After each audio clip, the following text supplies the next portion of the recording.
성적이 나빠서 펜시 고등학교에서 쫓겨난 주인공 홀든 콜필드가 뉴욕을 방황하던 3일간의 이야기를 다룬 소설입니다.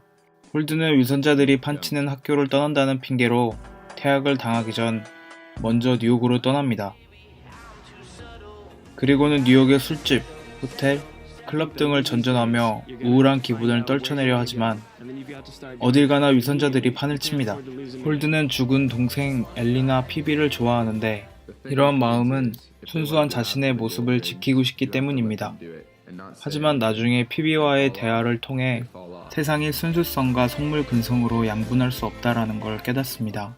지금 기준으로 봐도 비속어가 많이 나오고 당시 기준으로는 비도덕적이다 할 만한 요소가 많이 나오기 때문에 책이 출판된 당시엔 큰 논란거리가 되었습니다. 그리고 독자에 따라 평이 극과 극으로 갈리는 소설입니다. 호평하는 사람들은 명작이다, 너무 공감된다 라며 극찬하지만 악평하는 사람들은 이게 왜 명작인지 모르겠다, 기행이 너무 심하다는 지적을 합니다. 이 작품의 제목은 작품 내에서 홀든의 대사에서 인용한 것입니다. 내가 할 일은 아이들이 절벽으로 떨어질 것 같으면 재빨리 붙잡아 주는 거야. 애들이란 앞뒤 생각 없이 마구 달리는 법이니까 말이야. 그럴 때 어딘가에서 내가 나타나서는 꼬마가 떨어지지 않도록 붙잡아 주는 거지. 온종일 그 일만 하는 거야. 말하자면 호밀밭의 파수꾼이 되고 싶다고나 할까? 바보 같은 얘기라는 건 알고 있어. 하지만 정말 내가 되고 싶은 건 그거야. 바보 같겠지만 말이야. 아이들이 절벽으로 떨어질 것 같으면 재빨리 붙잡아주는 행동은 어른의 관점의 행동입니다. 아이들을 교정의 대상으로 본 거죠. 홀든은 자신도 사회화되긴 싫고 겁나지만 신체적으로 정신적으로 어른이 되어버리는 과정에서 심한 모순을 느낍니다. 홀든이 계속 외톨이인 것은 어른과 아이, 어느 쪽에도 속하지 못한 마음을 표현한 것입니다.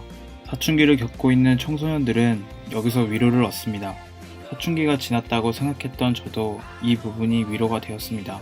더 다행스러운 것은 고대인들도 이런 감정을 느꼈다는 것입니다. 오이디푸스 왕 이야기 속에 복잡한 사춘기의 감정이 숨어 있습니다. 그리스의 도시국가 테베, 그리고 그 테베의 왕 라이오스. 라이오스는 어느 날 너의 아들에게 죽임을 당하고 그 아들은 어미와 결혼할 것이다 라는 저주와도 같은 신탁을 받습니다. 놀란 왕은 아들을 산중에 내다 버리게 되죠. 그러나 이 아이는 목동에게 발견되어 이웃나라의 왕자로 자랍니다. 성인이 된 이 아이는 여행을 떠나게 되었고 우연하게 길에서 만난 한 남성을 사소한 시비 끝에 살해하고 맙니다. 그가 자신의 친아버지 라이오스인 줄 모르고 말이죠. 그 후 테베를 위협하는 스핑크스를 물리치고 영웅으로 왕위에 오른 그는 왕비와 결혼해서 4명의 자식을 두게 됩니다. 하지만 결국 그는 진실을 알아버리게 됩니다. 그리고 그 사실을 견딜 수 없었던 그는 스스로 장님이 되고 딸 안티고네의 손을 잡고 방랑의 길을 떠나게 됩니다. 비극적인 이 이야기의 주인공이 오이디푸스입니다. 프로이트는 생각했습니다. 오이디푸스의 이야기는 인종과 민족을 넘어 보편성을 가지고 있는 무의식이 아닐까?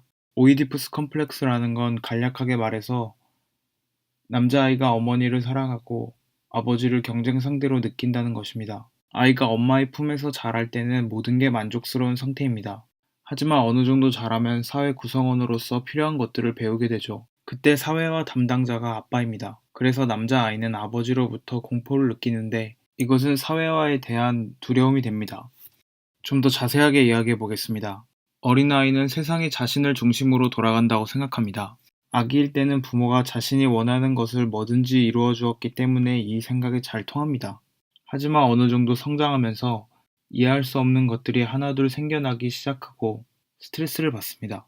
그래서 기막힌 생각을 하게 됩니다. 세상을 둘로 나누는 것입니다. 자신이 속한 세상은 좋은 것이고 다른 쪽은 나쁜 것이라고 생각합니다. 세상을 이분법적으로 보기 시작하죠. 이 생각은 자신이 세상의 중심에 있다고 생각하는 것보다 훨씬 많은 것을 설명해냅니다.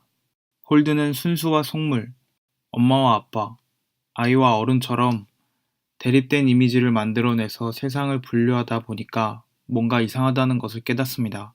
뭔가 분류하기 애매한 것들이 생기죠. 심지어 자기 자신도 어디에 속해 있는지 구분짓기 애매해져 버립니다. 이런 복잡성을 잘 보여주는 인물이 홀든의 동생 피비입니다. 피비는 순수성과 어른스러움을 동시에 갖추고 있기 때문에 홀드는 PB를 어느 한쪽으로 분류할 수 없게 됩니다. 세상은 구분 지을 수 없는 다양한 가치가 공존하기 때문입니다. 호밀밭의 파수꾼을 읽고 나서 이 책이 왜 청소년 권장 도서로 꾸준히 사랑받고 있는지 궁금했던 분들이 많을 것입니다. 저도 처음 읽을 때는 아무 생각이 들지 않았거든요.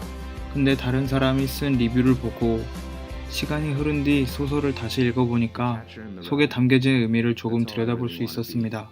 그리고 이 소설이 인기 있는 이유는 다양한 주제로 확장될 수 있기 때문입니다.